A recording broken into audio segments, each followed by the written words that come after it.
Samantha is a 28-year-old mother of 3 and married to Rex, her high school sweetheart. Rex was a national footballer but recently suffered a leg injury that lost his career. The couple has been suffering financially as Samantha is also out of a job. The couple visits the bank in response to a forfeiture notice. They try to charm the manager to give them more time and explain their situation, but the manager is adamant about keeping the agreed dates. Luckily, Samantha guilts the manager by reminding him he had promised that the rates wouldn't go up, yet they did. Samantha meets with her 2 close friends, Dee and Laura. Dee owns a bar and restaurant with her husband, while Laura is a lawyer. Samantha desperately needs a job, so her friends promise to reach out if they hear anything. While perusing through the newspaper ad section, Samantha stumbles upon a massage parlor called Kind Touch Health Spa. Samantha decides to call them and try it as she is a licensed massage therapist. The following day, Samantha visits the massage parlor, an hour's drive from her hometown. She meets the parlor's owners, JC and Doreen. She has an impressive resume, so JC agrees to hire her. Later that day, Samantha is having dinner with her mother, Cassie, and her kids when Rex reveals that he had sold his motorcycle to pay for the electricity. Despite their financial struggle, the family enjoys their meal together. Samantha drives to the parlor for her first day at work. JC orients her and meets some other girls called Six and Emma. Emma is also new and she hurries to meet her first client. Samantha inquires more about the nature of the massages offered, so JC prefers to show her. Through a screening room, Samantha sees Emma pleasing the client orally, realizing that the parlor's primary business is prostitution. On the way home, Samantha reasons that something better will come soon. She gets a phone call from Dee telling her that Rex is drunk at the bar. Samantha picks him up and on the way home, she has a meltdown when she cannot afford gas. Rex had a bad day after getting pity and scathing looks when he tried to get a job at a construction site earlier. Tired of dealing with everything and wanting to make things right for her family, Samantha calls JC and takes the job. Samantha's first client is an overweight man who needs special attention as his wife doesn't give it. Samantha advises him to get his wife a present out of the blue and then has to stop mid-session to receive a call from her daughter. The man threatens to leave, so Samantha undresses and does her job. As the day ends, Samantha has to vomit her guts out due to the guilt and shame that follows her. She seeks out Dee and tells her everything about the job. Dee is shocked and advises her to quit, but Samantha promises to stop after she gets a little financially forward. Samantha gets gifts for her kids, and seeing them happy elevates her mood. She starts getting into the job, receiving expensive gifts from her clients. One day, Samantha sees Jim, a friend's husband, at the parlor. She kicks him out after he promises to keep the secret. Samantha's life improves as she manages to pay her mortgage and afford new shoes and clothes. One day, Dee asks her how the family is taking the new job. Samantha claims that they never question her as long as she keeps giving them gifts. Dee notes that Samantha takes a lot of pleasure in her work, but she assures her that she knows what she's doing. Later, Rex confesses that while he is happy with Samantha's job, he is sad about not being the breadwinner. Samantha promises him that things will be better soon. On Christmas Day, Cassie worries that Samantha is working too hard, but she brushes it off. Samantha buys a lot of presents for her kids and a new motorcycle for Rex. Rex in turn shares an identity badge as he has gotten a trainee job at an exterminator's company. At the parlor, Emma sees the pastor from her church come in.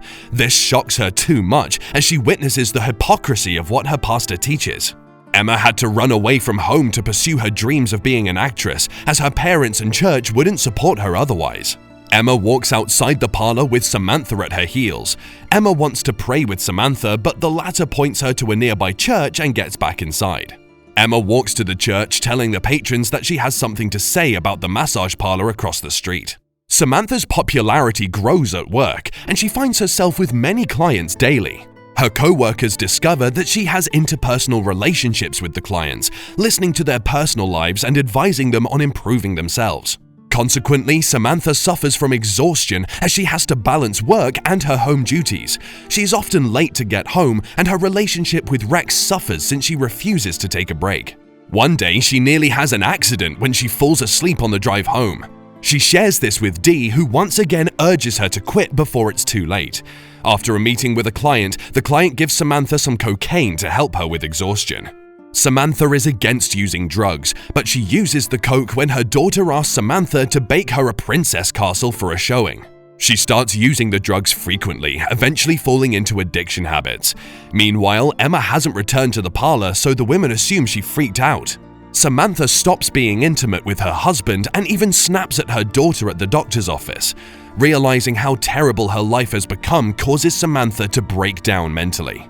Unfortunately, she cannot help but ask for more drugs from her client.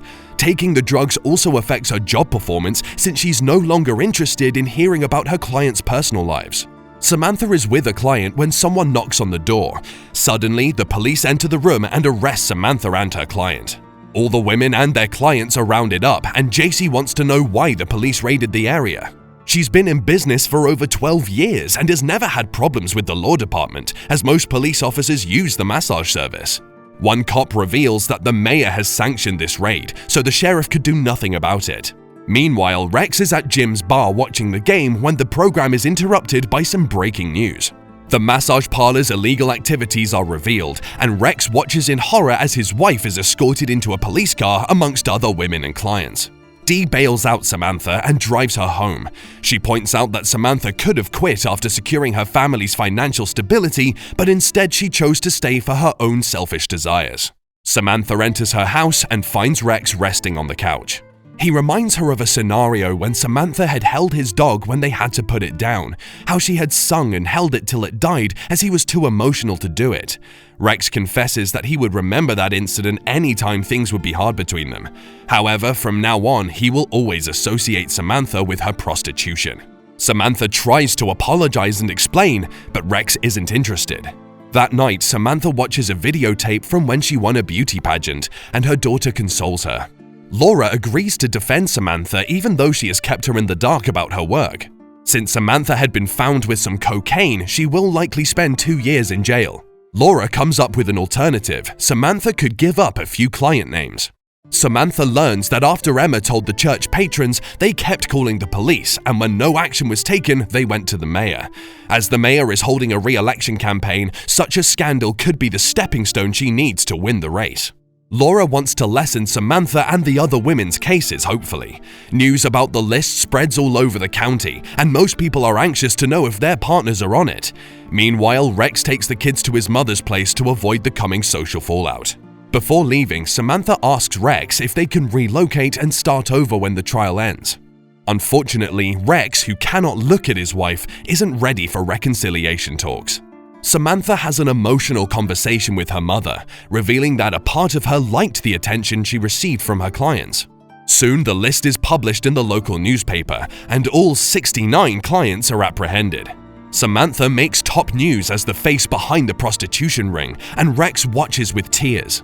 Samantha and the other women are brought in to be sentenced in court after they waive trial time. The women are all jailed for 30 days with a $2,000 fine. The local preacher at Samantha's church preaches forgiveness as Samantha and the other women begin their sentence. A while later, Samantha returns home. Rex and the kids aren't back yet, so the house is disturbingly quiet. Soon, various women ambush her at home. Samantha apologizes for her actions, thinking that the women want to assault her, but it turns out the women want to know why their husbands sought her. Samantha starts working as a waitress, starts rehab, and goes back to school. On her birthday, her mother apologizes for being too hard on her and encourages her to take responsibility for what happened and move on. Samantha spends some time with her children as well as Rex. Rex has not yet forgiven her, but he is learning too. Samantha feels content with the answer, and the film ends as the two look at each other. Do leave a comment telling us your favorite part of the movie. Hit the like button, subscribe to our channel, and hit the notification bell so you don't miss the next recap. Until next time, folks, take care and goodbye.